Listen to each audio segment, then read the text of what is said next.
Hey, good afternoon, everybody. Tim Parker, and I'm Zach Rickart. hey, we're here again with is it called another episode of Imagine That? I don't know what we call these. Are they like webisodes? Are they episodes?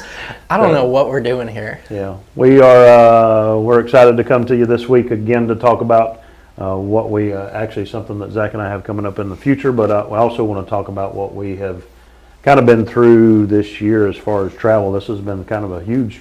It's been a busy year. Yeah, a busy year for us in the office to be overseas. So Rick and I went in January to Israel. Got to spend some time in Israel. We did this trip that you and I are going to talk about today. So we did Switzerland, France, and Germany back in February. And then you, Rick, and Caleb were in Israel in April, Israel in April with a group of pastors. The Solidarity trip. Yeah, the Solidarity trip. That was a great trip. You got to actually visit some, of course, some sites that we get to visit normally whenever we travel, but you also got to visit a few sites that I don't know that we'd normally send groups. Yeah. So we went all the way down to Kfar Aza, I think. Yeah. Which is like right there at the tip of Gaza. Yeah. For reference. Yeah. So y'all had some special places that you got to visit. You got to talk to a lot of people. That was an amazing trip. Then just this past month in October, we all were in Greece at some point. Rick and I went over a little bit earlier than everybody else and met some groups as they were arriving. You're right. You and Caleb came over. We were able to connect with you, and y'all were able to spend some pretty cool nights. I'm a little jealous. Y'all got to go on a 7-night cruise. It was a good cruise. I'm just saying you did miss out. Yeah. I know that you had more fun with some of the other groups, but Caleb and I had some fun on the cruise. Well, hanging out with Rick's always fun. And interesting. So we get to do a lot of fun stuff. That is true. So, and then Andrew was traveling. He traveled with a group after we had returned and spent some time with several groups over in Greece. I think from the end of October right through Halloween. I think he was. I think he got back on Halloween I think so. So that makes sense. You and I taking off next week to head to Switzerland, France, and Germany. So we've never traveled together. This is going to be weird. I'm excited about this. I am too. So really looking forward to just you and I spending some time together. But also we have a group of pastors who we're taking over there. We've got some new pastors that have never traveled to the areas. I've gotten a chance to talk to a lot of those guys today, and just in preparation for their arrival. So that'll be what most of this episode, podcast, webisode, whatever we're calling it. Something. Yeah. Whatever we're calling it today. That's the most what mostly we'll be talking about is that. But something just to think about is Rick and I actually get to take off again the first part of December and head to Israel. So we'll be finishing up our travel this year with another visit to Israel. So I can say I'm actually really jealous of that. Hey. So I wanted to go, but it didn't work out. Hey, I would imagine if you pushed. I'm sure I could find a way to get there, but looking forward to that. So let's jump into what we get to do next week. Yeah. So what are we doing? Because I have yet to go on one of these trips. I'm supposed to have gone multiple times, and I've never done it. Yeah. So what am I missing out on? Well, we get to visit a lot of sites that deal with the Reformation, and the Reformation, happened roughly back in the 1500s. There were some precursors that happened up to that, and we'll actually get to talk about some of those while we're overseas. But for the most part, we'll be visiting Geneva, Zurich, Strasbourg. Geneva, probably most well known probably for John Calvin, John Knox. We'll get to see a lot of pretty cool sites through there and talk about the life of those guys and how they stood in the gap for some different things that were getting thrown up that were heretical teachings, all kind of different things that we'll get to talk about while we're there. Now we span a huge area. That's what I keep seeing. Yeah, we're seeing a lot of sites, and a lot of the sites I know the names of, but I haven't been, so it's like hard to visualize where those are. Sure. Yeah, so we fly into Geneva, into Switzerland. We kind of blend a couple of different tours. Back in 2017, Imagine had a lot of groups travel for the 500th anniversary of the Reformation. I remember this. Okay. Yep. So all of that was travel through Germany, typically starting out in, let's just say, Frankfurt, visiting and making this big J or loop back up into Berlin. So a lot of areas that we can cover there. In fact, if you're looking to do something that is strictly Germany, then we can certainly cover those areas, and we can send you some itineraries that cover just Germany. We have kind of branched it out a little bit further. Yes, we have. Yeah. So you just mentioned probably, I don't know if it was this morning or yesterday, but you were talking about other than our first night, because you and I are arriving a day early. Yep, yeah, we're arriving a day earlier than the group to kind of get settled and be ready to meet them that next morning. But other than that, the area that we're covering, so we're going from Geneva and then we're ending up in Berlin. Yeah, it's going to be a long trip. It's a long trip, but it's an amazing trip. That's what I keep being told. Yeah, I think we,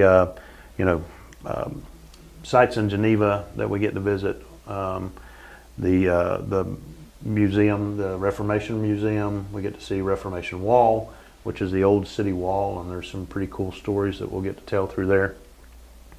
St. Peter's Cathedral, which is where John Calvin taught every other week from, I'm going to forget dates, but for probably 10 years or so that he taught every other week in this cathedral.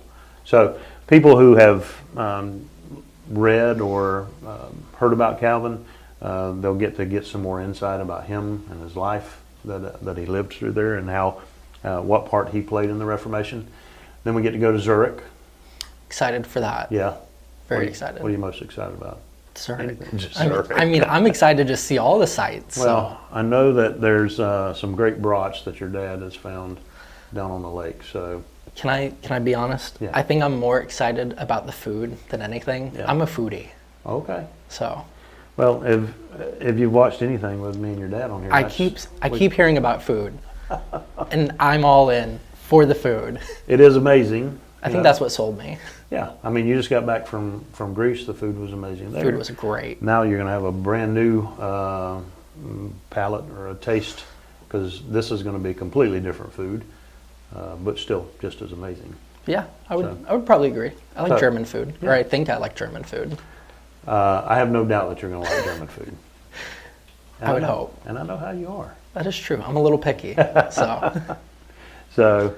But you get to go Zurich, so we're going to spend some time in Zurich. We'll talk about Zwingli and all the things that happened there, the Anabaptist movement that kind of launched from that area. So we get to see a lot of interesting and very important sites for the Reformation that are happening in there, where Zwingli preached from. So we get to spend quite a bit of time there. We get to move into Strasbourg, France. Okay. Now, in between Strasbourg, France, and all that, we get to stop at a couple of sites I think you're really going to like. Rickvier, a couple of villages that have kind of just gotten stopped in time. So Matthias is our guide. You've met Matthias before, yeah.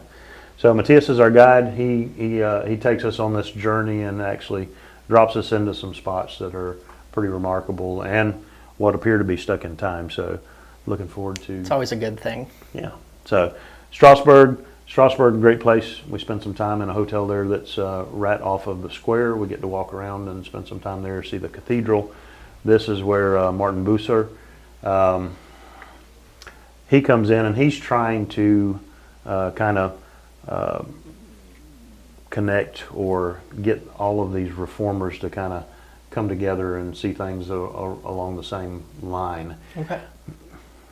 Maybe not, probably not completely, sure. But also what he does in Strasbourg is he opens up and begins to teach from Reformed thinking, and Reformed thinking ultimately begins to land in a lot of the ideas of everything from cities being run, monetary things. So all of these Reformed thoughts kind of get merged into the government and just the regular day life of every person, and that kind of launches from Strasbourg. So Again, great food, great space to walk around, great time to spend together just visiting. So Hey, I'm okay with that. yeah, so you and I are going to have some pretty cool time there, and then we cross into Germany. So we've talked about a lot of the reformers at that point through from Calvin, John Knox, Hus, Brewster. I mean, just all of those guys we talk about there. Now we are launching into who really is most well known and who started the fire for Reformation, which was Martin Luther back in 1517. And we get to go to a place called Worms. I have read about this. Remember to say all of your W's like they're V's. W's are V's. So okay. Worms. I feel like I should be taking notes. I don't have a notepad. So you'll get to spend some time in Worms, which is the Diet of Worms. How's my accent sound? It sounds really good, doesn't it? It's good. It's good. I think you could play it off. Okay. So, but that's for a lot of people that understand any kind of history with Martin Luther. This is where he said, "Here I stand, I can do no other." After he's been challenged to go against everything that he's been teaching, to come back into the fold, basically. And whenever he's there in Worms, that's what he says. He says, "Here I stand, I can do no other than to stand on my convictions and move forward with everything that I'm feeling." Okay. So that there's a huge Reformation monument that's there, which is really pretty amazing whenever you get to see all of the different people who are involved, because it has all of the players that were kind of played a big role in the Reformation. There's a Jewish cemetery there that we get to visit, which is one of the oldest. We actually had a couple of people with us. Chad Foster, who I know Chad. Oh, he was very moved by it. I mean, there was a rabbi that was buried there that he's actually, I think, studied some of his teachings and was just completely moved by what he got to see there. So we're there. We're at Heidelberg, where the Heidelberg Confession was signed. A great place, very beautiful. We get to go to the castle where that Heidelberg Confession was signed. Where do we go to next? Then we're up into Erfurt and Wartburg Castle, which is where Luther hid out for a while. Yes. Junker George was kind of his alias.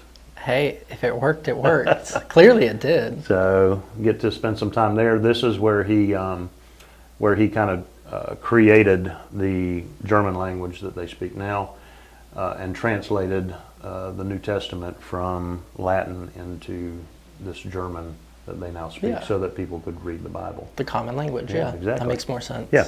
So, which was the big deal? You know, that was the big deal back then. Was the people typically didn't know how to read, and if they didn't know how to read, they didn't understand Latin.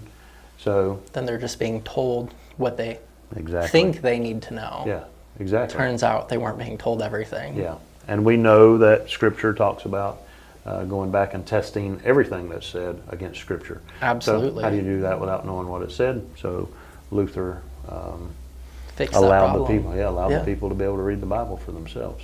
So that's pretty cool. So we'll spend time there. We'll go to Wittenberg. Okay. Again, W, but... Witten. Got it. Okay.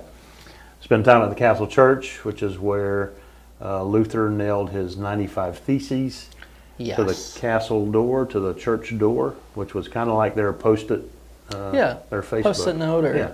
Put it up here, and these are the ideas that are kind of... Like a storyboard. Yeah, exactly. So that's a great church there. We actually will also be visiting kind of the Luther House, but the Luther House is closed right now. It's going through some renovations. So I've heard. Yeah. So great site. I've been through it probably 2 or 3 times already, but they have a little museum set off to the side, which they have a cool setup for you to actually go through and see some of Luther's ideas, his thoughts, some of his things, and how it played into the culture. Out of Wittenberg, and we end up in Berlin, and that one is, again, pretty amazing place. We get to see Yeah. the history about the Berlin Wall. Absolutely. We get to see Checkpoint Charlie. We get to see the Brandenburg Gate, the Holocaust Memorial that's set up there. I mean, just a lot of things that we're going to get to visit whenever we're in Berlin. And Matthias grew up in East Berlin. So I've heard. Yeah, he has this really cool story that he tells about his time in East Berlin. He was there actually. He was in a band that stayed in trouble a lot with the government in East Germany. Okay. Yeah. Okay. So he has some He's got some fun stories apparently. pretty cool stories about that. He was actually there when the we'll say it like this, when the wall came down. Sure. So he actually was there and got a phone call that next morning. He tells a great story about when the wall came down and they actually were able to cross over into West Germany. Okay. So that I'll have to wait to hear the full thing. Yeah. And you'll have to ask him what the name of his band is. It's something Pickles. Something Pickles. But it's okay. pretty cool Okay. name. I'm interested now. You've gathered my interest. So weather while we're over there is going to be really cool. I know you're excited about that. I am so excited. We don't get cool weather in Florida. I think our cool weather is like 60s. It is 60s, and I definitely need a jacket when it's 60s. Man, same. Yeah. I need the biggest jacket I can find when it's 60 degrees. So, but you're excited because you get to bring your you've bought something that you are excited to wear, and you can only do it when it's really cold. Absolutely. I have a great jacket in my opinion. Yeah. It's got some scripture on it. Hey. So, hey, I'm very excited to be able to actually like sport something. Yeah, I didn't know it had scripture on it. That's part of the surprise. Oh, okay. I've spoiled part of it. Well, I'm looking forward to seeing that now. So. So no rain. I think everything that it either stays just ahead of us or it comes in behind us as we're going through. I'm okay with that. Still, want to bring a rain jacket or something like that with us whenever we go. It's the one item I don't own, so might want to go buy one. Might want to, or a poncho. Yeah, ponchos work. I think I have one from Disney. They sell them at Splash Mountain. I definitely think you should wear that one. I should. So, but quick trip. So we're covering a lot of area. We're covering a lot of things. So this is not going to be any kind of a deep dive that we're doing on any particular area, but kind of a broad view of the Reformation. And have we mentioned why we're going? Like, have we mentioned who we're going with? As far as who's traveling with us? Yeah, like the style of group, because this one's a little different from what we normally would do. Yeah, so this is what we would call a familiarization tour. Okay. Do you want to explain kind of what that is? It's a lot of pressure. So every now and again, we do these tours called familiarization trips. Correct me when I get wrong here, but they're for clergy members to go and see what the sites are, what we offer, and then eventually bring their own group back. So unless I'm wrong, that's what this group is supposed to be, I feel like I get to learn too because I haven't been before. I've read about it.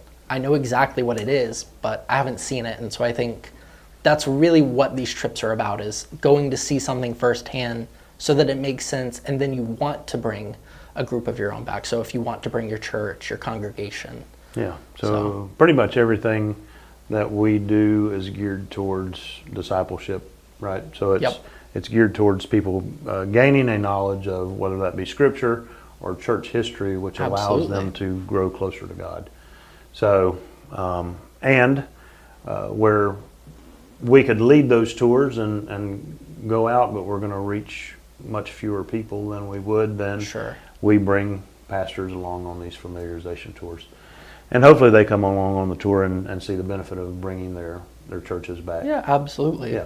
So if we go to Israel or Greece or Turkey, then of course that's where people are reading scripture and being able to put themselves in the Bible in those places, which is pretty amazing. What we're learning here is church history, which I'm excited about. Yeah. So it was a big deal for me. So back in 2017, actually ahead of that, probably 2014, 15, we began to prep for the 2017 trips. So I got to go over with a pastor several times leading up to that. So you got to see what it was. Yeah. No, that makes sense. Yeah. I got to experience something that I had never really heard about growing up in the little bit of church that I had. but understanding how our church operates today, how that launched from this time, which was a big deal for me. Yeah. It changed the way that I thought about a lot of things. It gave me a knowledge to understand what had happened and why it had happened, and the men and women who had kind of stood in the gap as we moved away from something which had gotten kind of sideways. So the Reformation isn't really a forming of something new. It's kind of a reforming of something that was the early church. Reformation, yes, reformation. I'm sounding it out phonetically, but that makes sense. Yeah. So, and a lot of people don't understand that. You know, some of these thoughts and things are foreign or a little bit scary to people just because they don't know the history. But when you put yourself in those spots to learn what was happening, what was being said, and the things that they were standing for, really changed my thoughts about my faith. So one could say that this is a great way to see history come back to life. Sure. Yeah. Okay. That's a great way to put it. Yeah. We should make you like a marketing guy. I mean, that is where I started. So. But we are excited about the trip. Looks like we've got Dennis Nutt, who is a good friend from church. He's watching right now. Looks like we've got Nancy from Illinois watching. So excited that we've got a few people on here checking us out. Yeah, absolutely. So we've got these pastors that are going, but we do. What would you say to someone who's part of the clergy that is thinking about this or any of our other destinations? I mean, as far as joining or leading, or what do you think? Yeah, all of the above. Yeah, so, I mean, if someone wants to join a trip, obviously that's probably the best way to see, the sites, to get an idea of what it is. I mean, we have a bunch of great tour leaders that we work with. I mean, I know in the past we've had John Delancey on here. He's a great tour leader. I would encourage people joining his trips. Sure. But I think joining a trip is a really good way to start things. But honestly, leading a trip is fun. I mean, I haven't personally led one. I feel like I have at times, but I haven't led one of my own. But I think it's a great way to further connect with parts of your church. There are those people that sign up, and with that, sometimes there's people that you may not have met other than just in the lobby, and now you can build on those relationships with them. So it's a great way. I think you used the word earlier, discipleship. Yeah. But furthering those relationships and trying to find a common, what's the word? Denominator. Yeah, common denominator. Okay. I think that's the word. I'm not a math guy, but yeah. No. We'll use Same. Math is not my strong suit. So leading these pastors, leading these tours. So of course you can, lead any of these tours without going on a familiarization tour. Oh, absolutely. But most people feel most comfortable leading a tour into some place where they've been. They actually have some ability at that point to plan where they want to teach from. If there were different sites that they either felt like they wanted to remove or sites that they wanted to add to the itinerary, they can have a good thought about that. It's almost like sampling, like when you go to like Olive Garden and they're doing like their endless soup, salad, and breadsticks, and you get to try different things. Here we go back on food again. Look, we just came back from lunch, and I'm still on the mindset of food. Okay. All of these streams come back to food at some point. Hey, well, what did Jesus talk about? Fellowshipping through meals. Absolutely. We live that out on these trips. We do. Me especially. I'm working on it. You got a long way to go, Zach. A long way to go.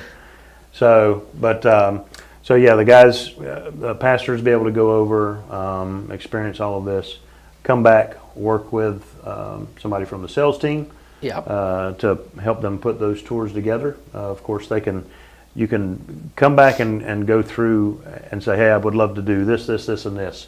Sales team's going to do a good job of working with you to say, okay, well, we can do this, but we may need to add a day. Or if you want to take that off, you can reduce it by a day. So there's some things that you can manipulate. All of our tours are customizable. Yeah. As long as it's able to be done, then we will work together to put those tours together for you. And I may be speaking for myself. That's probably one of my favorite parts is building the different programs and seeing how do I add this side in, or how do I take that side out and put it somewhere else. Yeah. I don't know if I speak for everyone here, but I love working on itineraries. Oh yeah. So I don't know. I'm biased. No, I think that's important to be able to help live out what the pastor's wanting to do, right? Absolutely. Yeah. So, and most always we can take care of all of those things. So just knowing that there are a few parameters that whether that be time or money or whatever that looks like, we've got to work within some parameters. But as long as everybody's willing to do that, we can typically make anything work. I think we should have a sales live stream one day. Just introduce the team, whole team. I think that's a great idea. I think that would be fun. They would love to. They would love to see everybody. Yeah. See who we're working with, you know, Yeah. and the fact that we're not just people behind a screen, even though this is being broadcasted to And we're screens. people behind the screen. Yeah, we are people behind a screen in this case, so maybe that's weird. But if people go on trips with us and they meet us, then we're not people behind a screen. Exactly. And that's why we mostly travel with these familiarization tours, is so that we're just not a voice behind a screen or on the other end of the line, or the end of the line. So we get to hopefully build a relationship with the people that we spend time with. Again, as we know, relationship is one of the most important things. So, and we are not a company that likes for people to just travel with us once. We want this to be a lifelong relationship where we spend with friends. I get birthday cards. Do you really? Yeah. I have several people that send me cards every year. So I'm making a little upset. We actually just got a card the other day.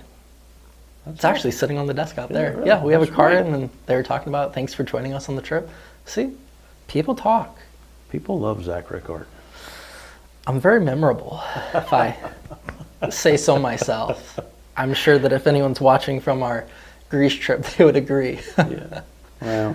Well, I know y'all had a lot of fun, and y'all created some new friendships and all that on that, and I think that happens every time. Oh, absolutely. You know, I still have my very first person that I traveled to Israel with, still a great friend. We talk quite often. So these relationships that get built on while you're on these tours are lifetime relationships that happen. Oh, I would fully agree with that. I mean, there's people that I work with that I text almost daily. Yeah. So it works out. That's awesome. So speaking of which, I do need to text one of them after this. That makes sense. See, Okay. that was a good reminder. Hey, maybe I can get on that text list too. Maybe. Hey, I'm okay with texting. Okay. That works. Okay. I'll add you to my group. We're going to be spending a lot of time here together We next are. week, so be prepared. So in the coming week, I know we talked about this a little bit behind the scenes, Okay. but I think we're going to try to do this. Yes. I think we're going to try to, probably not with this wall and all the stuff. I don't know that TSA is going to let me get that sign through. Yeah. I would try it, but I actually want to go on this trip. Yeah, we don't want you getting stopped. No, that would not go well for my sanity. Yeah. So we are going to plan to do some live streams from over there, We are. which is great. I know Rick and I did a couple whenever we were there back in February. Yep, Not to the level that we're going to this time because we got you along, which is that is true. you've like my taken us camera to the stuff. next level. So excited to be able to do that. Plus Rick and I couldn't stop laughing at a couple of different places, so we'll see where that happens with me and you. This is going to be a good trip. So be watching next week as we do some live streams, and I'm not exactly sure how that'll play out. I guess you'll send some stuff out saying, hey. That's a good question, yeah. Okay. I think we'll figure that out. We'll figure it out on the fly. So, Hey, we're pretty good at it. I mean, considering that we forgot to send out this week's email because someone on our team actually, had a baby? they did. So, So yeah, we want to say congratulations to David and Sarah Pera, part of the team here, integral parts of the team. yeah, absolutely. They have a brand new baby girl. Yep. I believe you want to try Baby Mila, right? Mila? I think it's Mila. Genevieve. Yeah, Mila Genevieve. I think that sounds right. Hey. So yeah. So we're excited for them. Brand new little baby girl just born this past weekend, I think on Sunday.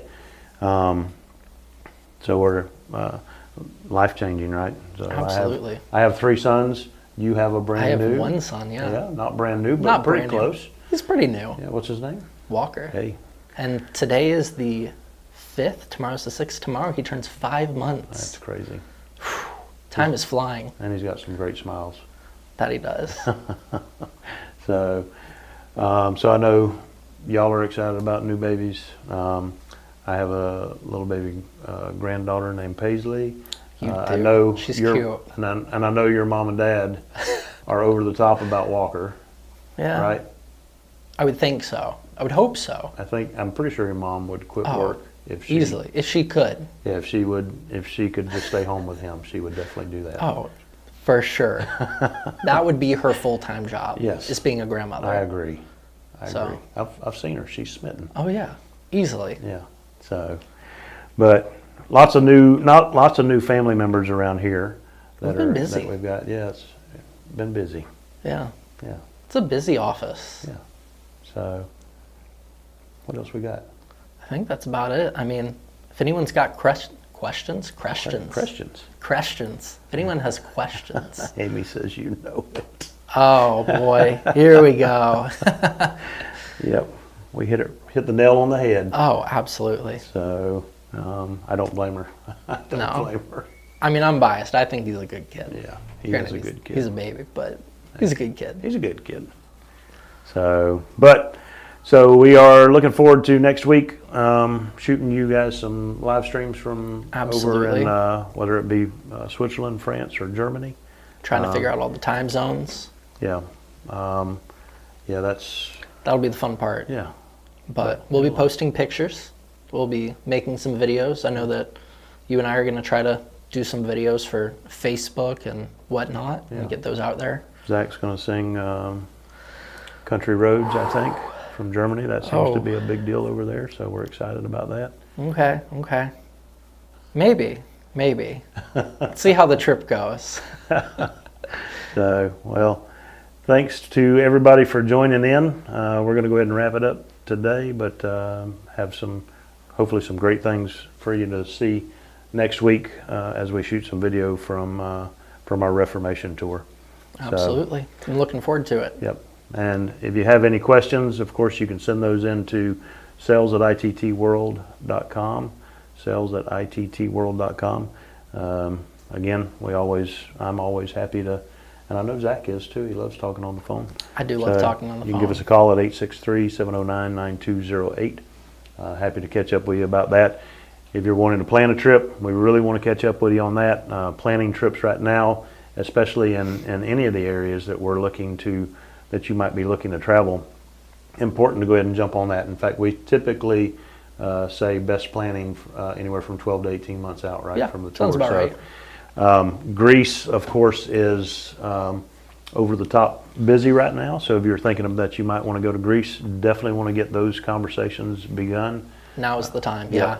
So we have some great river cruises. Again, I mean, just a lot of things that we can help you get set up. River cruises, Reformation stuff, which we're going on next week, even trips to Scotland, Ireland, and I know you've been there. I have been there. I can talk all about that. Okay. Maybe that's what we do one week. We just talk about Scotland and Ireland. I think that's a great idea. So I'd love to hear you talk about that. I need to get on one of these river cruises you guys keep talking about. Oh my gosh, that's pretty amazing. That's a fun one. Yeah, we'll do another live stream about that sometime, and hopefully be able to show some video and stuff. We've got several trips planned for next year. There's even a Reformation, a familiarization trip for some pastors. Like April or May, I think of next year. May. So if you're thinking about river cruises, of course, jump on top of that and give us a call or shoot us an email.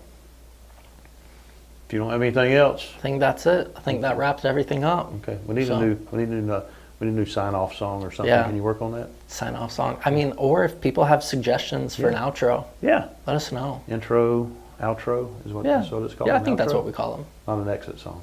Exit song. It's an No, outro? I think that's if we're on a stage, like your walkout song. Oh, okay. So Maybe we should have walk-in songs too. we do like the YMCA or something. No, I don't know. We'll see if we can figure it out. Just start dancing on our way out. Yeah, exactly. No. I would love to see that from our resident dancer. Okay, we can work on that. Okay. We'll workshop this when we're I know in your Europe. mom's always looking for stuff to do, so we'll see if we can put that together, Okay, some line okay. dancing lessons. So, well, great to see everybody. Although we can't see you, we know you're out there. Glad that you tuned in this week for the episode, podcast, whatever we're going to call this thing. Zach's going to work on us solidifying We're workshopping it, yeah. Workshopping it. So, look forward to catching you guys next week from overseas. And again, if you have any questions, get those into us either through email or give us a phone call. We'd love to chat with you. See y'all next week. We're out.